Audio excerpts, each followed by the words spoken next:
हानि ने घर के सामने बागीचे में एक फूल पर तितली बैठी देखी। उसने घर में झांका।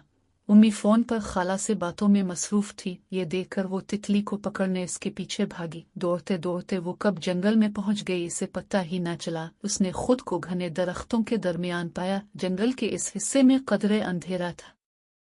हानि का नन्हा सा दिल सहम गया। वो एक बड़े पत्थर पर बैठकर रोने लगी।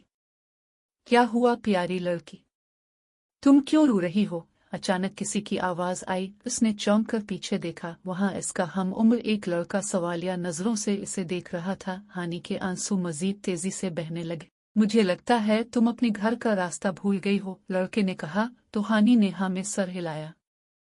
मेरे साथ आओ, शायद मैं तुम्हारी मदद कर सकूं, लड़का आगे बढ़ते हुए बोला। अच्छे बच्चे अपने बड़ों के बगैर कभी इतनी दूर नहीं आते। लड़के ने चलते चलते इसे नसीहत की। ये भी तो मेरी तरह छोटा बच्चा है, फिर ये इस जंगल में क्या कर रहा है?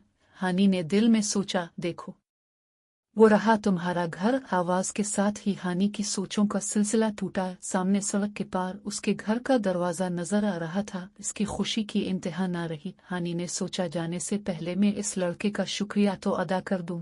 इसने जैसे ही पीछे मुड़कर देखा, वहां दूर दूर तक कोई न था।